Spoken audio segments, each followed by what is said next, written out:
Hi all. We're just waiting for everybody to connect. If I can just kindly ask if you connect, if you can just keep your video off and yourself muted. It just helps so that everybody is able to stream and see our guest speaker later. Thank you so much.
Good morning, all.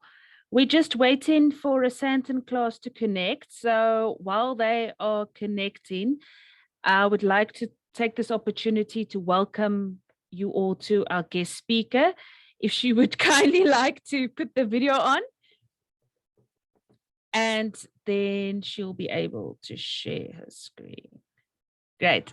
Hello, welcome, welcome. So while we're waiting for the Santon class, let me just tell you a little bit about our guest speaker today. So it is Regine le Roux, and she is a reputation specialist, and she completed a communication management honors degree cum laude, which means with distinction, at the University of Pretoria, and she also completed her master's degree. She founded Reputation Matters in 2005, and they measure and manage companies' reputation using their unique Repudometer measurement tool. And she handpicks her team as top students. And I'm sure she'll appreciate some questions on their unique research tool, which you guys could also use as inspiration for when you are planning your campaigns for your assessments. They currently have offices in Gauteng and Cape Town, and she's also a published author. She has written a book on reputation management called Reputation Matters, Building Blocks to Becoming the Business People want to do business with. She has won numerous awards. Recently in 2022 awards, a SAPRE Award for Superior Achievement in Measurement and Evaluation. She also received from SAPRE a Certificate of Excellence in the technology sector, and she has also been the PRISA chairperson for the Western Cape. And she has also been Businesswomen Association's Regional Business Achiever Awards nominee. So as you can see, she is well accomplished within the public relations industry. And I'm sure if you ask her questions, she might have great ideas for your assessments coming up. So without further ado, I'm going to switch myself off and hand it over to you, Regine. You should be able to unmute yourself and share your screen for your presentation. Perfect. Morning. Thank you so much for that introduction. Appreciate that. Morning, everyone. Hope that you're all well on this fabulous morning. I am going to share my screen. Do you mind just giving me sharing rights, please? Okay. So my topic that I am going to chat to you guys about today, and I'd really love for you to have, if you have any questions, if you want to soundboard anything, just to chat about the public relations space post-COVID, or how COVID has impacted public relations in the communication space, and just perhaps also share some of the things that we've seen over the last two and a half years, having to deal with in the communication space, what we've picked up, what we've seen, perhaps sharing some ideas with you. And then I'll also take you through the repudometer, just to show you what is it that we look at when it comes to measuring, managing a reputation. So I'm just trying to have a quick squiz. I can still not share my screen, but that's otherwise all good. Just quickly email it to me. If you email it to me, then I will quickly share that. Perfect. Gladly. Let me quickly do that. So while I'm doing that, I'll send it through to you in a second. I just want to actually just leave I want you guys to think about this for a second. I want you to imagine that you've been appointed you've just been appointed the public relations officer at a new company. It's your first day. Unfortunately, your manager's booked off. You don't currently have a team. They've also been booked off. They're on projects. They're not available on their phones. What is the very first thing that you would do? What would you ask? What would you do in your role as communicator, as public relations officer? So I'm putting that out to the team. Love to hear your thoughts on that. And we're going to unpack that in a second. Let me share my presentation with you so long. And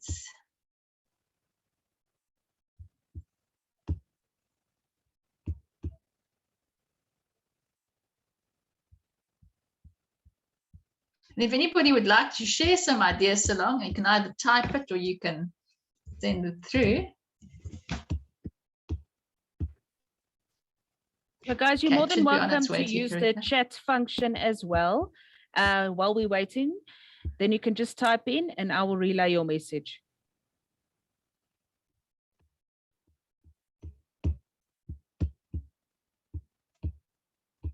Has anybody ever been in a situation like that?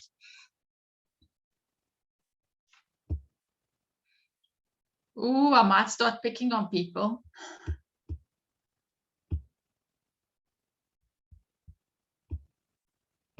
Easy with Zoom is I've got all your names here.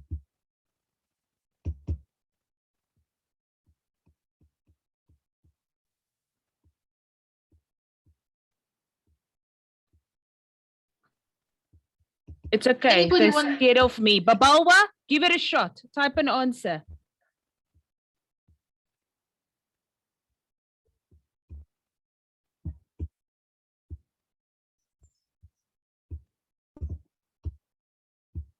Anyone, there's no no judgment, just out of interest. And this could very well happen, that you go into your very first position and you need to look after the public relations. What would you do?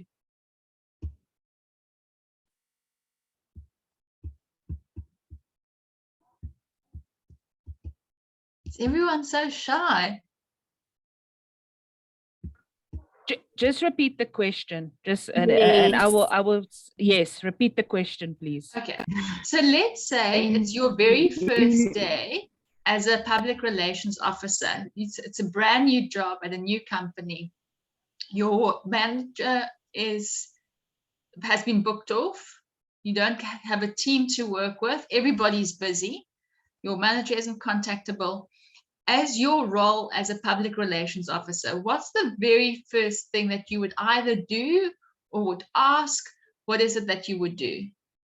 So have a look at what the company stands for, their vision and mission. Magda, thank you. Absolutely. Do my research about the brand. Fabulous, Louis. And that's excellent. Very, very happy to hear that. Just a quick one. Has my presentation arrived? I would introduce myself to people. Fantastic. Yes, I'm just opening it up so I can share the screen. Oh, happy days. I hope it comes through okay, because sometimes technology, as much as we love it, do research about the brand. That's perfect.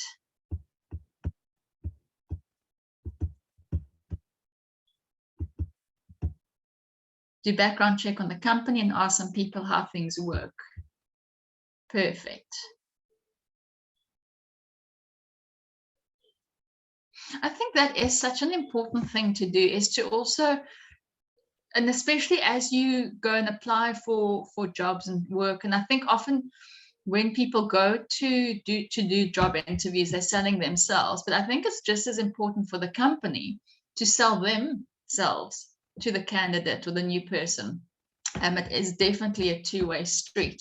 Shouldn't always, you need to make sure that your values resonates with the company that you want to work with.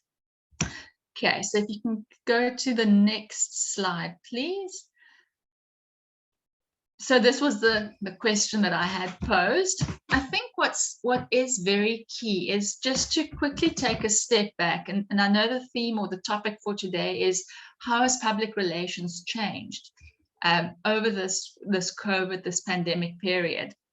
And I think we also just need to just take a quick step back in terms of looking at public relations and how it's evolved over the years, where we initially, public relations was very much press release orientated, one-sided communication to the public. Unfortunately, I sometimes say, and I still think, that public relations hasn't necessarily public relations itself particularly well. But it is definitely evolving, and it's definitely changing, because it plays such an absolutely crucial role when it comes to the communication within an organization, looking at all the different stakeholders that we need to communicate to, how we do that. So the very first thing that, and I was very, very happy to see that response that I received. If you don't mind going to the next slide, please. And it is animated, so it's going to pop up just one at a time. So I'll speak around each one individually. I'm going to put my camera off as well, or you okay? Would you like my camera on? No, you can take your camera off. I'm just trying to change the slide.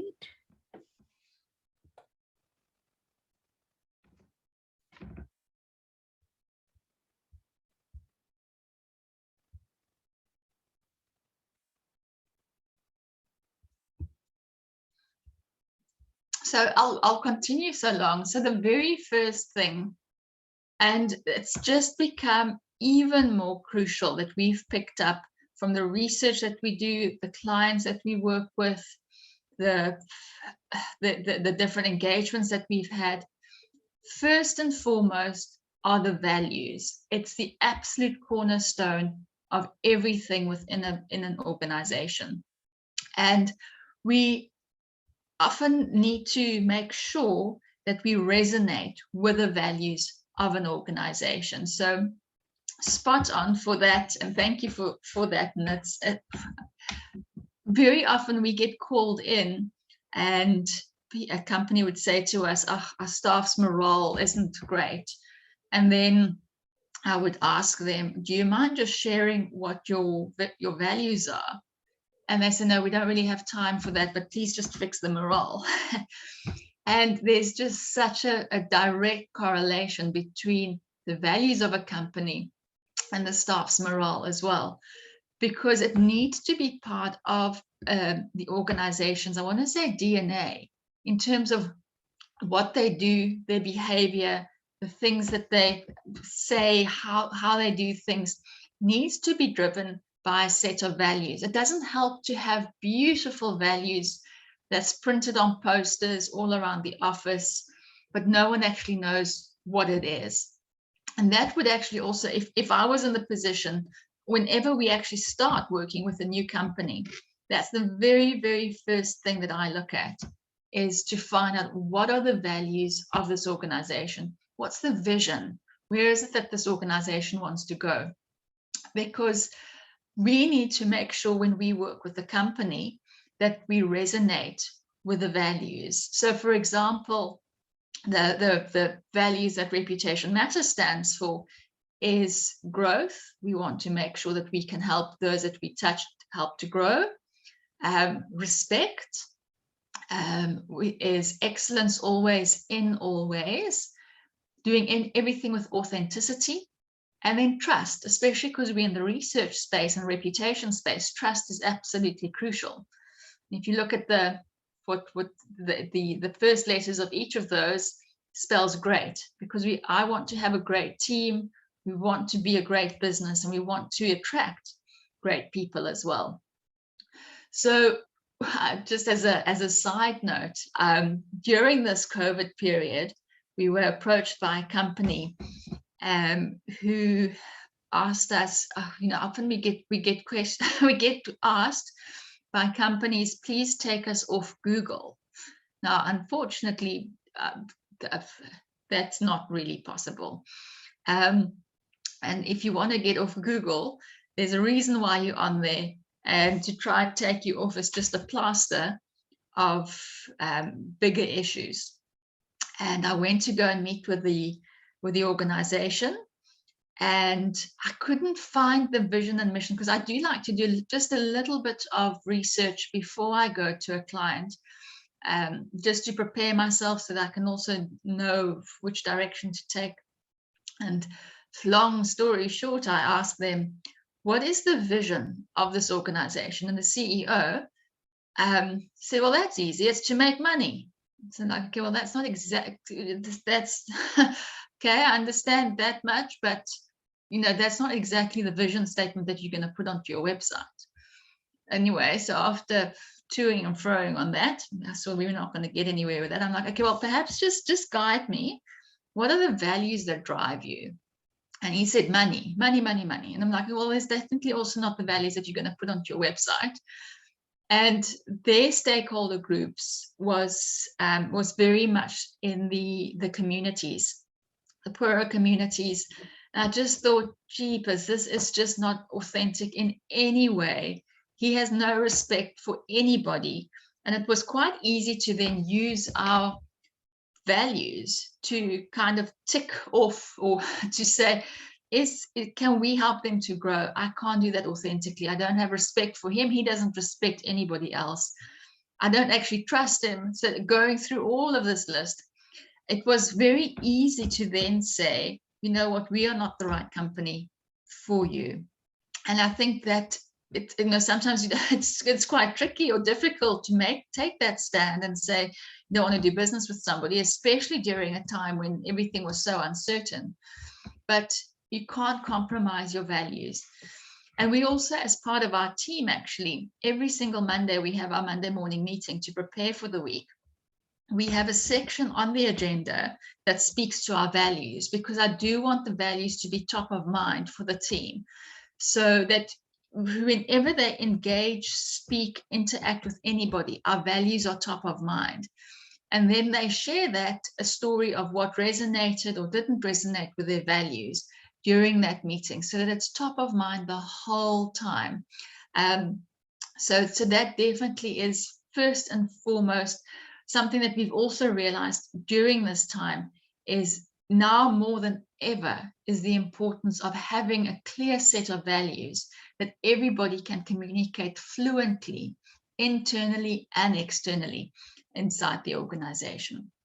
The next one is understanding who your stakeholders are. So let's, if I was to join the new company, understand what their vision is, where they're heading towards, understanding the values, who is it that we need to communicate to? And I think very often, obviously public relations speaks very much to public, to external, but I think the role is even wider than that. And a very, very, very important stakeholder group that we mustn't neglect, and I think which is crucial, and we've seen it specifically during this time, is the importance of employees, internal stakeholders, because we need to understand who they are in terms of different generations.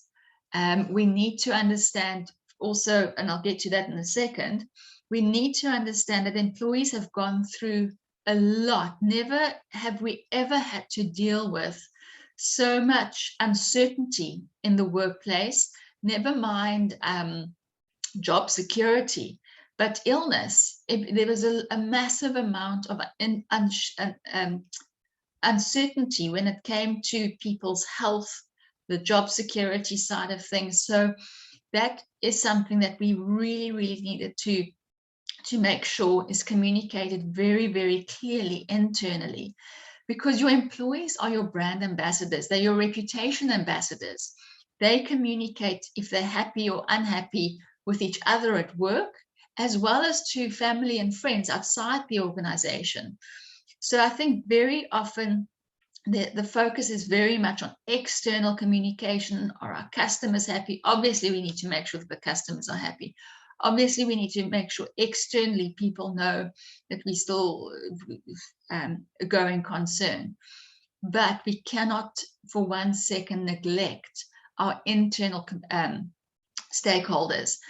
And through all this time, the importance of compassionate communication. If you don't mind just going to you can go down to, here we go. So understanding your stakeholders, I think what's really key here is to unpack exactly who do we need to go to. And I'm not going to assume that everybody knows what a stakeholder is.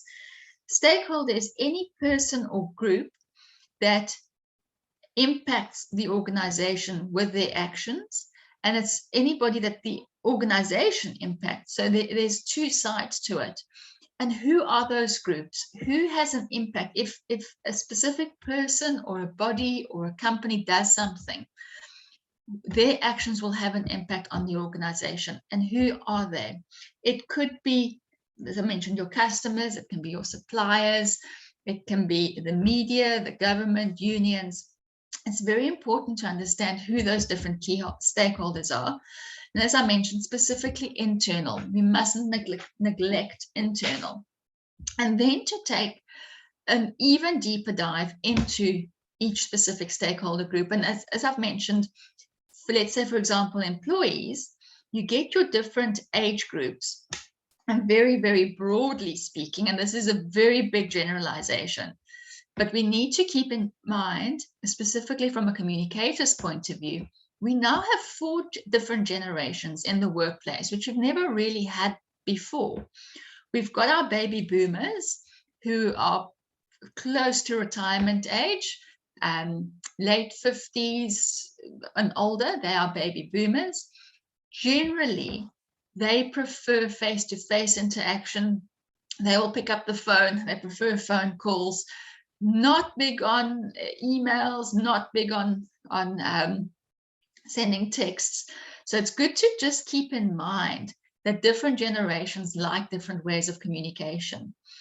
Then you get your generation X's, who are early 40s to early 50s. generally, and again, there's sometimes a bit of overlap, but generally speaking, this generation X's, really prefer emails, WhatsApps, not so big on a phone call, for argument's sake. So again, the way that you approach or communicate to different generations would be different. Then you get your millennials, who are, again, late 20s. Are they late? They're early 30s, going into just before 40s, and very much socially consciously driven. There's a lot of information that they need to work with. Technology is big. And then we've got the Generation Zs coming through the fold now, the younger, young 20, late teens, 20-year-olds.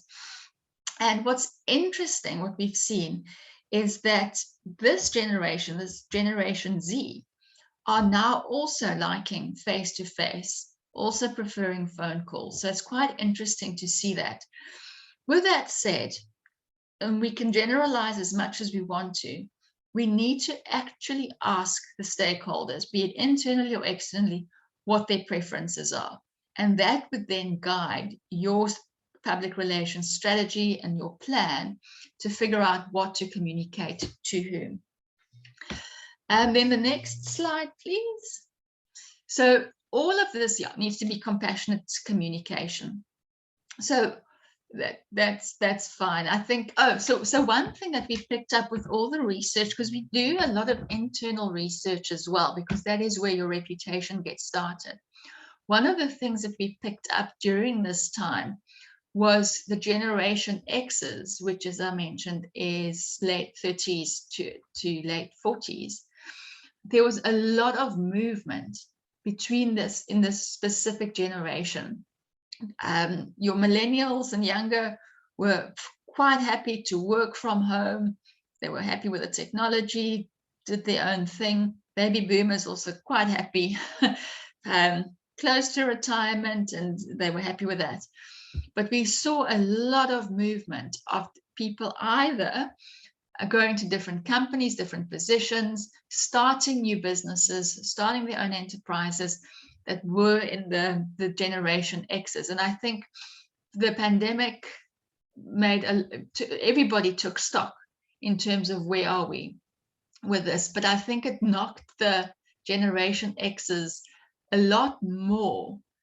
So that's why there's a lot of movement. And I think a key thing with this is to have open channels of communication internally with managers and their teams, to get into the headspace to see how can they support somebody through all of these challenges as well, because there have been so many challenges that people need to contend with. What I want to take you through now, are there perhaps any questions that anybody has, any comments?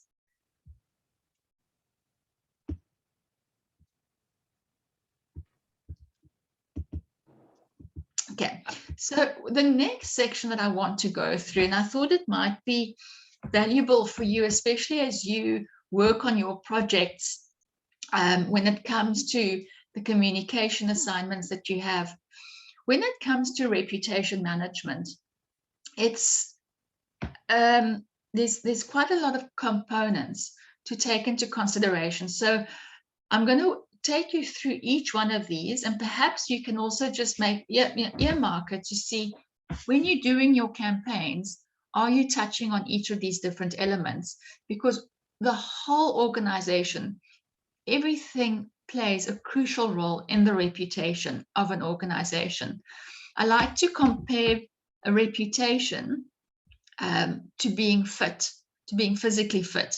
Because when you decide to get fit, you set yourself a goal and you want to reach that goal. And the way to do that is you actually need to exercise, you need to put the work in. Unfortunately, running around the block once isn't going to get you fit. And building your reputation takes time. I think most people have heard the quote by Warren Buffett to say, it takes 20 years to build a reputation, 5 minutes to ruin it. Actually, I think it takes 5 seconds to ruin it because of social media. You need to have the right equipment. You can't try and train for a marathon with not having the right shoes. You need to make sure that you are consistent with your training as well. And you need to be consistent when you look after your reputation as well. A reputation is built on consistency. You're either consistently good or consistently inconsistent, but either way, you're building a reputation for yourself. As you get fitter, you also start feeling a lot better. Like attracts like. You probably might join a gym or a running club or a cycling club or a yoga class, but you have the same values and the same mission that you're on. And the same with the reputation. People want to do business with companies that they like, that they trust, that they resonate with. So that's also why it's important to have the building blocks in place right at the beginning. When you are fit, it doesn't mean that you'll never get ill or injure yourself, but the chances are that you will heal a lot easier and a lot quicker than if you didn't look after your health. And the same with the reputation. It doesn't mean that you'll never be faced with the crisis, but if you've proactively managed and looked after the reputation with continuous communication, engaging with your stakeholders, if something happens, if there is a crisis, the chances of you being able to fix that crisis scenario will be a lot quicker than if nobody has ever heard of the organization. And what's also important is as you're getting fitter, you need to measure it. You need to make sure that you actually are getting fitter, faster. You set some measurables for yourself, and the same with the reputation. You need to continuously measure it. What are the perceptions? Are you changing perceptions? Are you making a difference? And the way to do that is to ask the questions to your different stakeholders. So I'll quickly take you through these building blocks for you to consider. So the first one is going to be a blue block, is the management side of things. So here we have a look, and the very first dark blue triangle says purpose. And this is where it comes into the vision and the values. Those are the two key things. It's the cornerstone to, I think, a strong organization are having clear values, having a clear purpose, and knowing where it's going. Part of this management block, building block, is the governance side of things. So that's the way that we do things around here. That's your policies and procedures. As I mentioned, it's all about doing things consistently. So if you were to go to a McDonald's and order a Big Mac, you pretty much have an idea of what that burger and chips would look like, regardless on where on this earth you buy your McDonald's. It's very, very much got the same look and feel and generally taste to it. If you now all of a sudden go and change the size of the chips or the taste of it, things that's not exactly what you had wanted. So that's why the policies and the procedures, the step-by-steps, the operating manual is so important to build that consistency. Part of this management side of things links to the leadership, who needs to set the example and also implement, live the values of an organization. It's interesting to me that I've seen on social media, some people might say, I tweet in my personal capacity, or a like doesn't mean that I endorse it. But the fact that you share it or you like it does mean, unless you need to make sure what that message is that you want to send out. And as a leader, you cannot separate your business life from your personal life. They are integrated. You can't separate Richard Branson from the Virgin brand. It is one and the same thing. You lead by example, not just during business hours. The next building block that we look at, if you don't mind, just there we go, is the teams. And this is what I was speaking about earlier from an internal stakeholder point of view. But it is your teams who need to be aligned internally. And we see, unfortunately, so often that employees are neglected. We once did a survey and we encouraged the client to do a perception survey so that we could be able to put a strategy and plan in place. And we asked, we looked at all the different stakeholders, and I said, well, employees aren't on here. And the guy, he actually said to me, no, don't worry about them, they're fine. I'm really just more concerned about our shareholders. So let's not worry about employees right now, they're okay. A bit of a nudge and negotiation and encouragement, he reluctantly included employees. And when we showed him the results, shame, you could see the blood draining from his face, of he was actually sitting on a strike, because the results also showed us that the unions weren't very happy with external communications. So if he had focused on any other stakeholder, or if the employees had spoken to a journalist and they disgruntled, it would have absolutely escalated into a crisis scenario. But because we were able to do the research, show the results, and that's also why we've done this, is to help organizations to speak in numbers, because public relations is often seen as, unfortunately, a little bit fluffy. But we want to arm public relations officers to be able to speak in numbers, to speak around the boardroom table, and to be heard. So through this, we are able to help the public relations officers, executives, to be able to use research to show all the hard work that goes into it. So your employees, do we have the right people doing the right work in the right way? Do they embody the values of the organization when they get recruited? Are we making sure that they align to our vision, our values? Do we have a policy in place to do recruitment? How do we also help that employee to grow? And part of that then we look at the training and tools. It's all good and well to have an amazing employee, but if we're not going to arm them to have the right tools, equipment, training, growth path, things are going to fall apart as well. That employee is going to get disgruntled very quickly, and you're going to lose talent very, very quickly. So we do need to make sure that internally we have the right teams, the right morale, and the right growth path.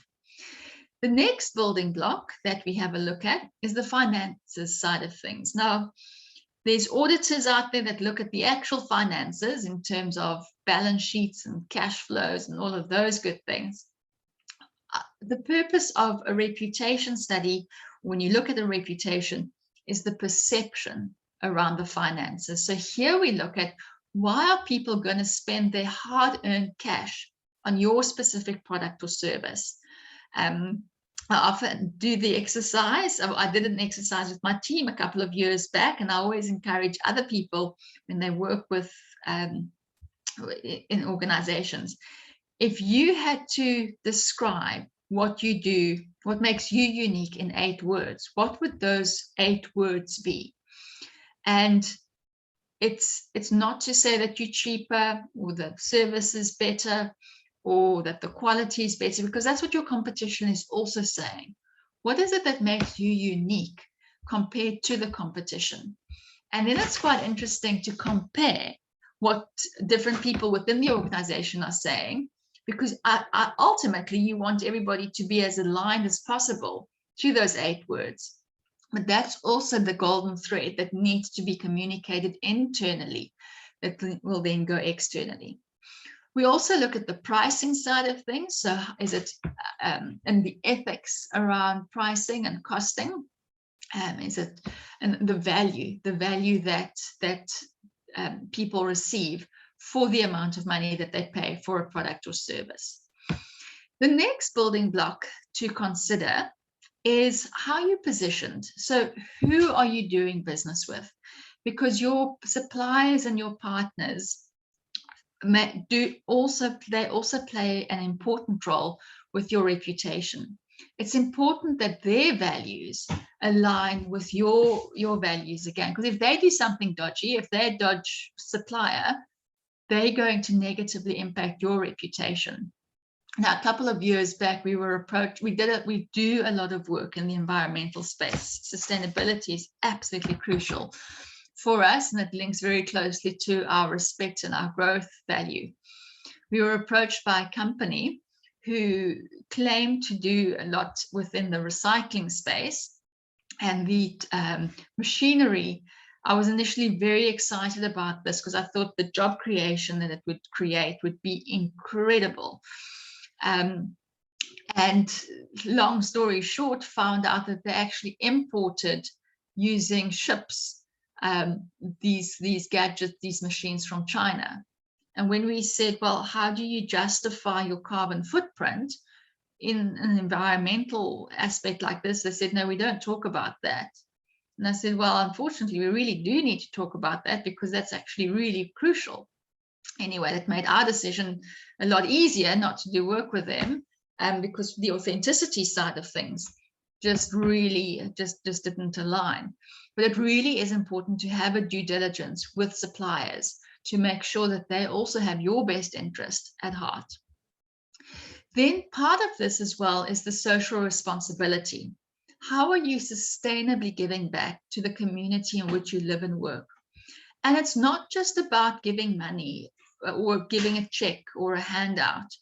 It's making sure that you make a sustainable difference, because you also don't want to create a scenario where people start depending on those handouts. You want to uplift a community to be able to stand on their own 2 feet. So it could be through training, it could be through various empowerment initiatives, and to make sure that it is aligned again to the vision and the values of the organization. So these building blocks don't work in isolation, and they're not mutually exclusive.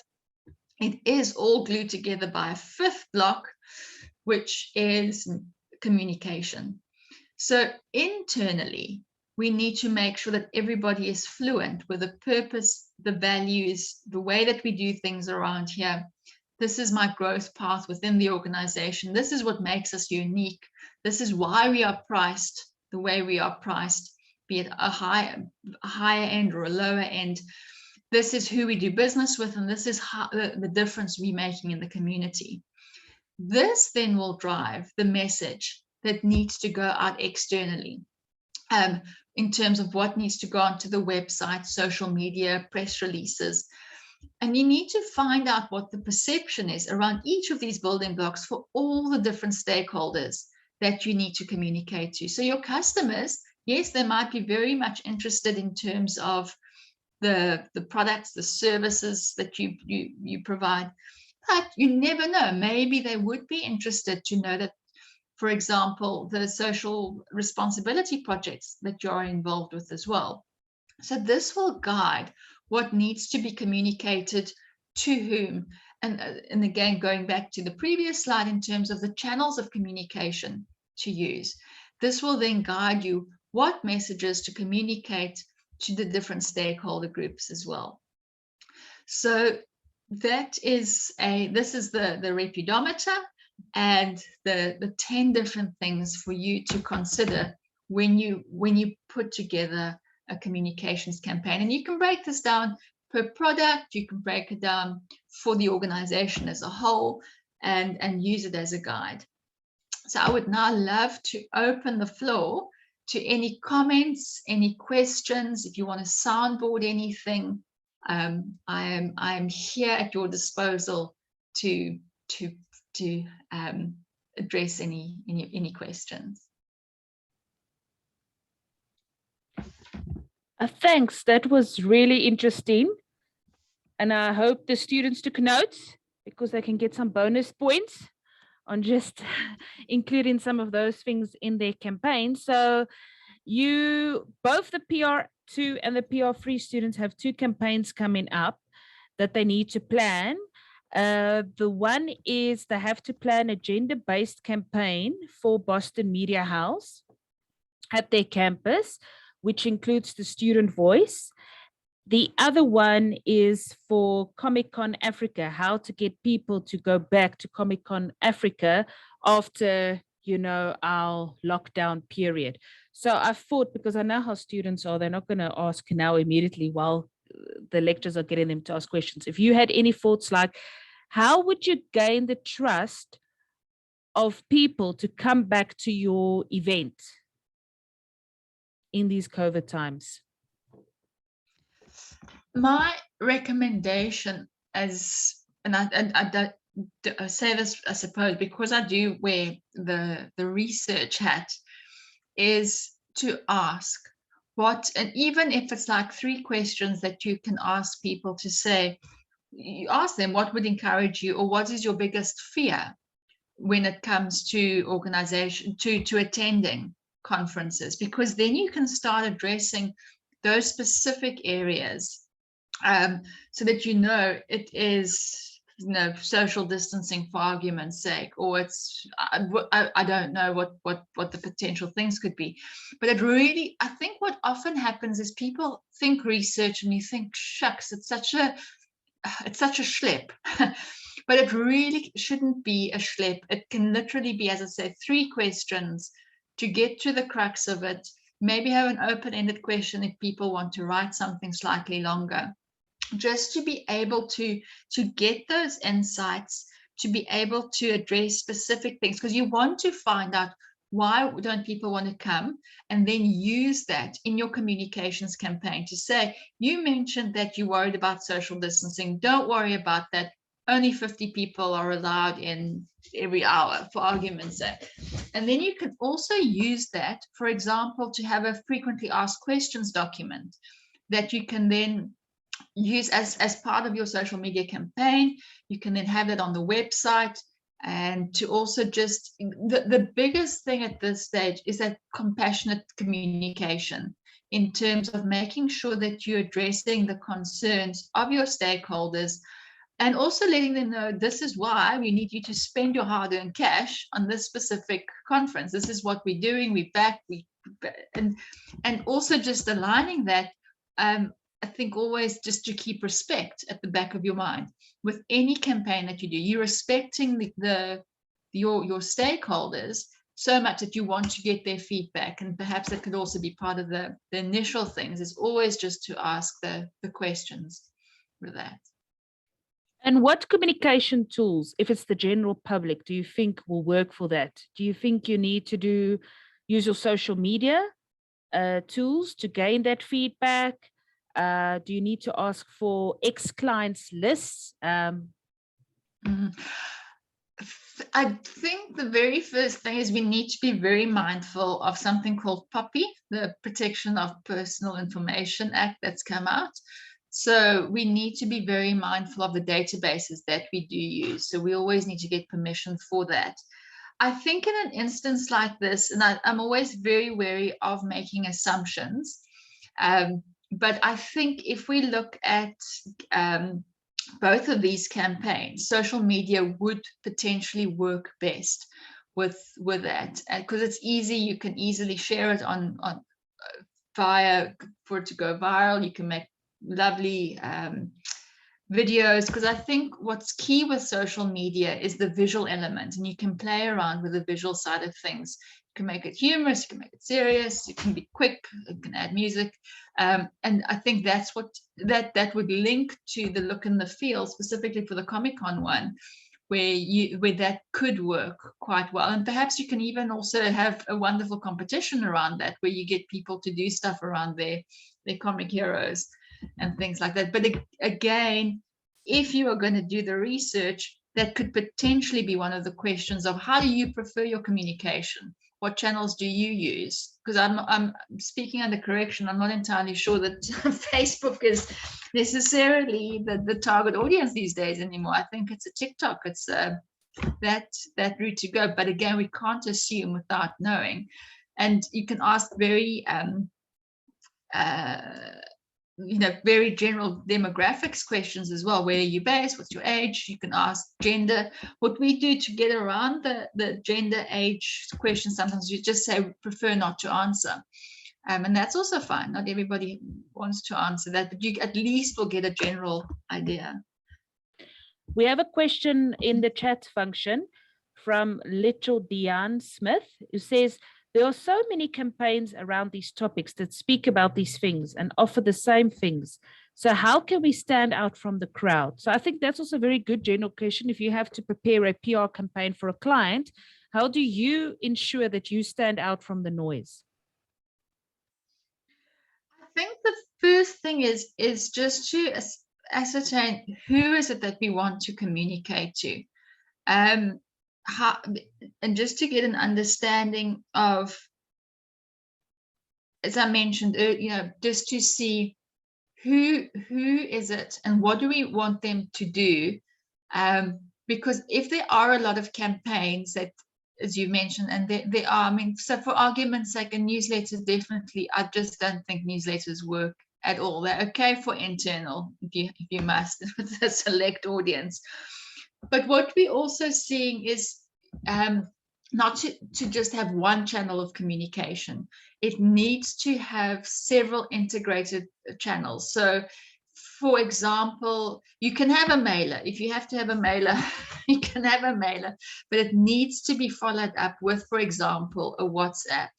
And then you do need to have something on social media.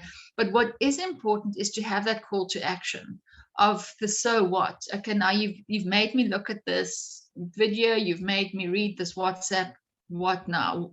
People want to, unfortunately, we live in a society of what's in it for me. So you need to just address that side of things of what's in it for me.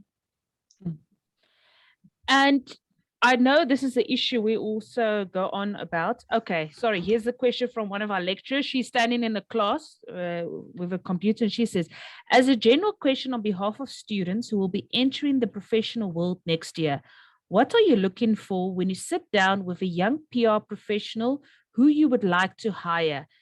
How can we prepare for an interview with you if they were to come to you to interview for a job as a young PR professional?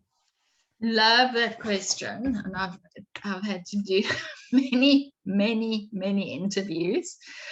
I think one of the key things is to prepare for that interview. I've had a number of people that will apply for a position, and we actually once had somebody ask us, what is it that we do? Which that just isn't really you need to show that you need to make sure that you want to work for us, for example, know what it is that we do, and you need to be able to verbalize why you want to work with us and the value that you think that you could add, whether it's on track or not. We just want to see that it's not just so let's perhaps even take it a step back. When you apply for a job, don't just blind CC all the different people that you can think of and say good day, or dear sirs. That already just you'll be self-eliminated. So if I get an email to say, dear Regine, I am a PR student, I'm looking for, just to personalize it marginally, and then the rest of it can be copy and paste and be the same. That really makes a difference. And I really understand that there's, everybody is vying for positions, everybody needs a position, but really, as I say, you need to just do a little bit of preparation as well. And my suggestion would be, make a list, start off with a list of 10 companies that you really want to work with. Go and have a look at their vision, their values, why do you want to work with them, and then use that in your covering letter. Something that we also do is we do actually have an application form. So if anybody wants to, it is on our website, is to complete that as far as possible. Because if you're not going to complete the application form, even though you have a CV, if you're not going to complete the application form, it does show that you're not really all that keen to work with us. So that is also just something, follow the instructions that comes from the company, be it if you need to send a CV, if it's to complete an application form, there's reasons behind it. So you don't want to self-eliminate yourselves too soon in the process. But yeah, those would be the two key things: research and complete the things as far as possible. And I mean, one of the advantages that our students do have at the end of the second year, they actually complete a portfolio of various PR tools. So, for example, an example of a house journal to see their write, an example of a campaign plan, which they can build on their PR-free final year. Would you say if they would bring that to the interview with them, that would also make them stand out more to show that what they are capable, what they can produce? I think it's valuable to have that, most certainly. It definitely helps. The only thing is, and again, for example, with now I can only speak on our process because that's the process that we have, is if you get to, so I'll take you through our process, is the completing the application form. Then we do a quick telephone interview just to confirm that we've received and set up a meeting. It's always good to be on time for that meeting and to be slightly prepared and to actually just iron your shirt. It really makes a difference. As much as they say, you know, it's all about what's going on the inside, it's your reputation as well. I love this, don't dress for the position that you're applying for, dress for the position that you want one day. So definitely, you know, don't go overboard, but ironing your shirt, combing your hair, and clean shoes really go a long way. Just putting that out there. And then we'll just ask the basic questions and just to get to know the person and see whether we resonate. And then more often than not, we do a case study, which then also helps just to see the thinking around. And that's where we would then look at the writing side of things, because the portfolio of evidence is great, but we also want to see how the person can think outside the box because when you look after the communication or public relations or crisis, you need to be able to think on your feet.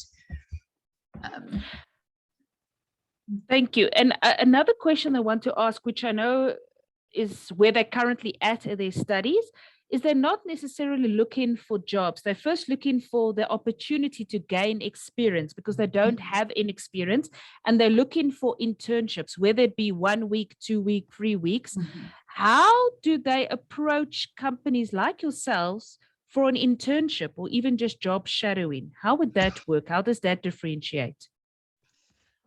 I think the opportunity there and how I would tackle it is to reach out and again, make your list of 10 companies that you want to work with, unless you know of an internship program, but to make that list and say, I am a student, I'm looking for an internship for 2 weeks. Is there somebody that I can job shadow, or how do I go about being an intern at your organization? I really love what you guys are doing in XYZ space. I really feel that I can learn from it. I'm mind, you know, and then interns, I know the need to get reimbursed as well. I think sometimes that's what companies worry a little bit about, to be quite honest. But perhaps even address that or don't address that. But I think the first question, even before addressing payment or no payment, because students, I remember we all need to get paid and there's transport and stuff like that.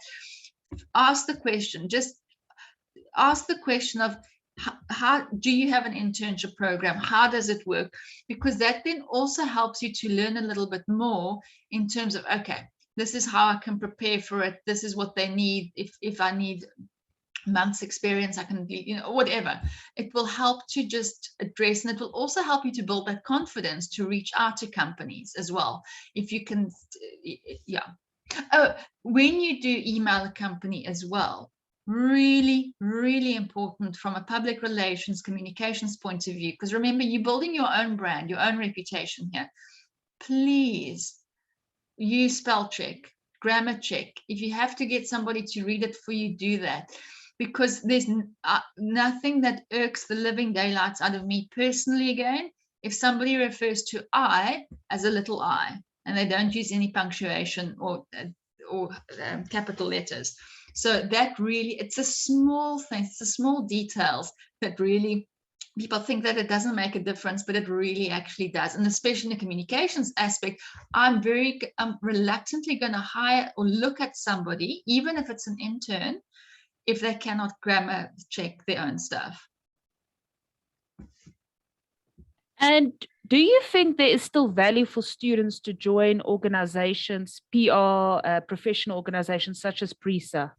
I think they're doing a lot in terms of that, and specifically to be part of an association like that. But I think the networking opportunities are absolutely crucial, because you get to meet people that's in the industry, working at the companies that you want to be a part of, and they can also then guide you to say there's an opening here. They can guide you, and you can kind of unofficially adopt one of them as a mentor or a guide to help you through this, who can help you through different areas through your career. So I definitely think there's much value in that as well. And to attend the trainings, I mean, the level of people, different types of people that attend really, really are great. I think I just know for myself, and one of the critiques that's come out from our students over the past years is I think the problem is for students sometimes is the money that is asked, for these, that some of these students really just can't afford to attend the training, the additional training, or to join organizations. It's just not feasible, financially feasible for them. I highly recommend having the same kind of a conversation or email to an association body and say, I am a student, really would like to participate.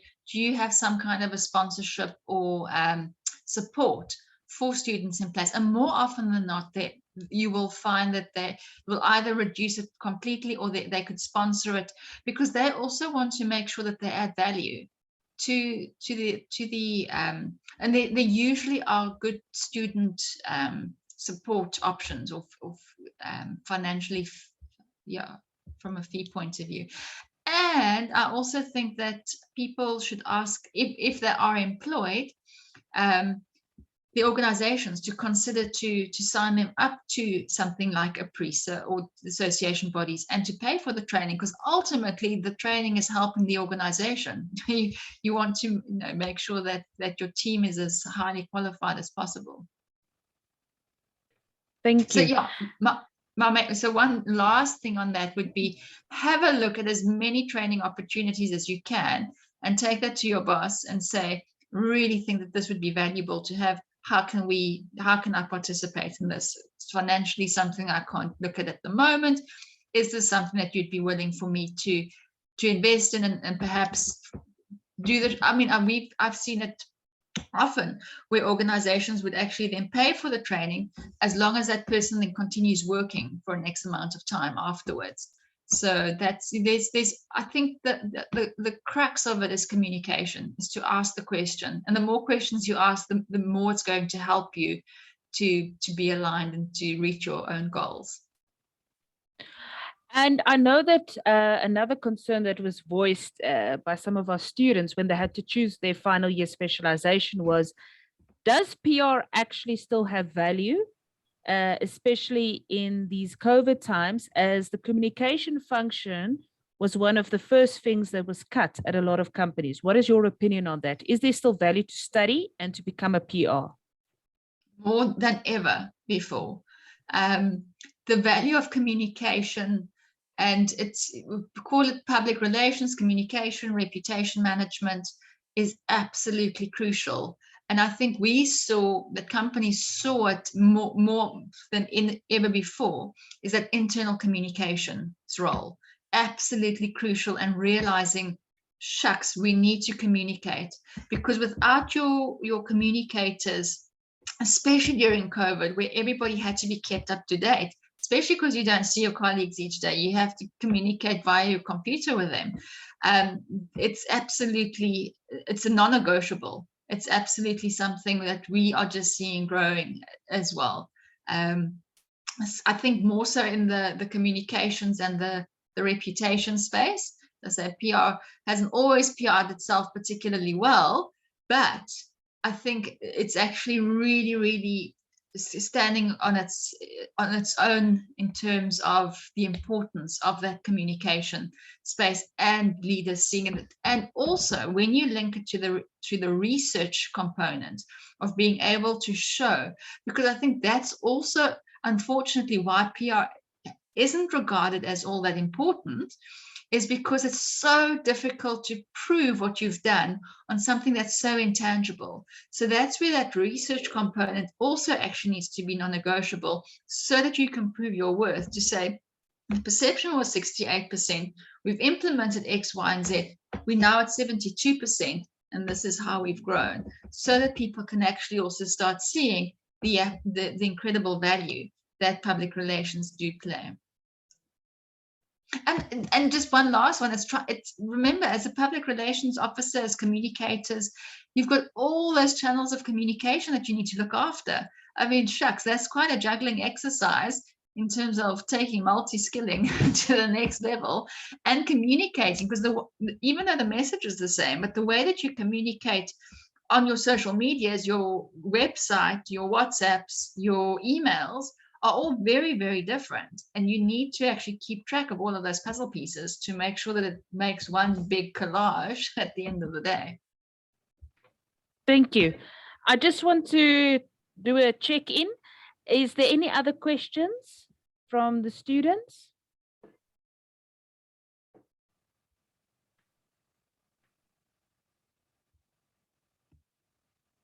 Okay. I want to thank you so much for joining us today. I'm sure we have all learned something from the lectures to the students, and your lecture has been valuable to us, not just for immediate use, but definitely for future use. And I want to thank you for giving us some of your precious time and some of your precious experience and information with us today. We really, really appreciate it. Only a pleasure, and thank you for the opportunity. And if you ever have anything that you want to soundboard or just touch base on, I'm